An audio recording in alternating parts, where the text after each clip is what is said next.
Valentine's. Sige na. Hello mga friend. Sa mga andito tayo. Happy Valentine's sa inyo lahat dyan.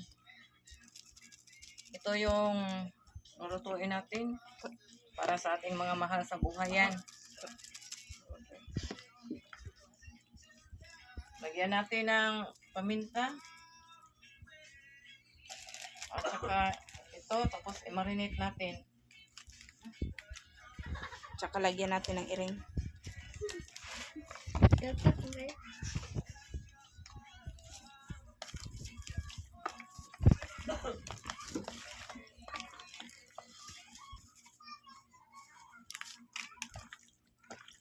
Marinate muna.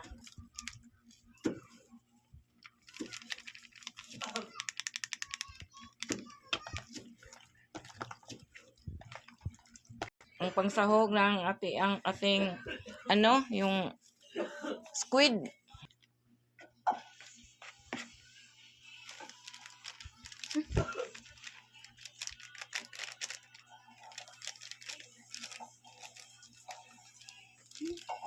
Lami.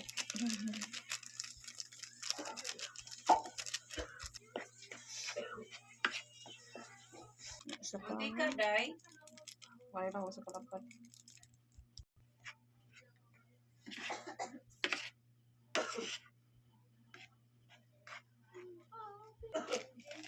Pa.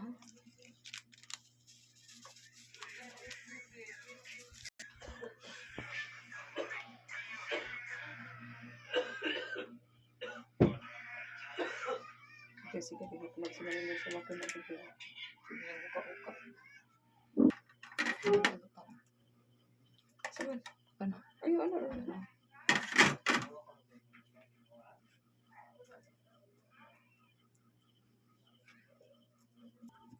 Yung pang crispy. Balutin ng masarap na harina. Ay, na. Hindi rin naputin ko. Lagyan natin ng mantika yung kawali natin. Ano tayo mga friends? Medyo pahinaan natin ng konti yung apoy kasi baka matalsikan tayo. Ito, nasa kalagitnaan punawa ng kahimayaan. Ating lagay yung yung hita ng manok.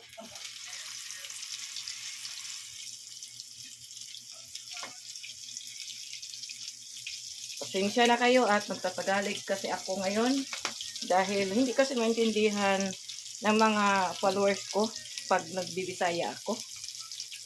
Kaya mula ulo ito hanggang paa.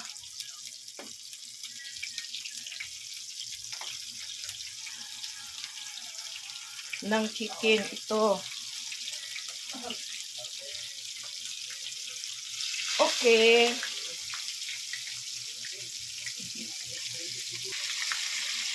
Baliktarin natin.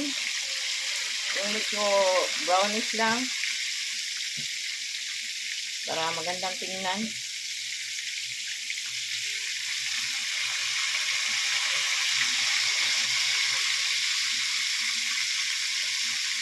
Okay. Okay. Friend, ito na. Nandito na tayo. Luto na sila lahat. Hanggang buto na lang talaga yung sa kasabutan na yung buto, yung pagkaluto niya. Kaya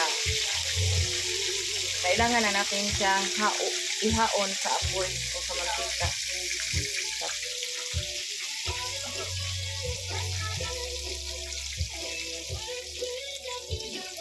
Tapos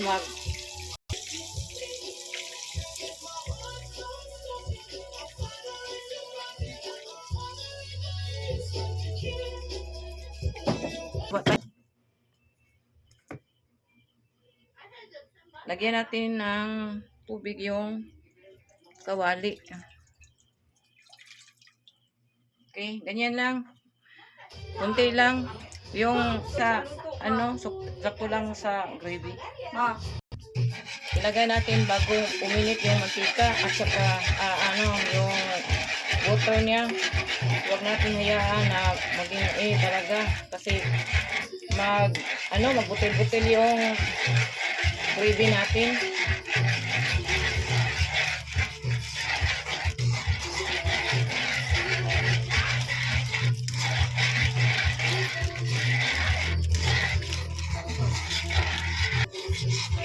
Para madali yung pagkatunaw ng kanyang mga granules.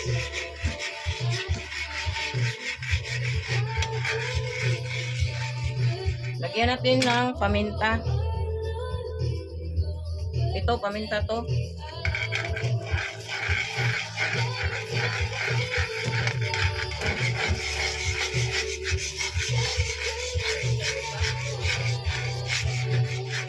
Nalapo.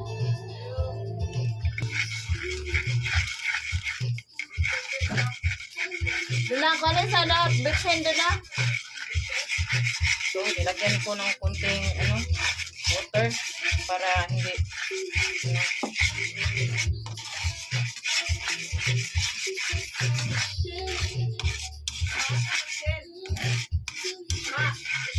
wala na.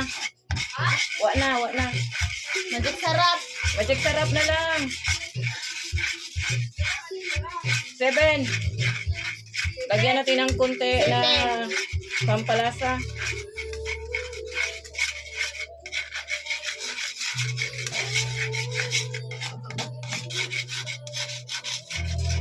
Tapos yung gravy natin, lagay natin sa yung maliit na lalagyan. Itong gravy at saka yung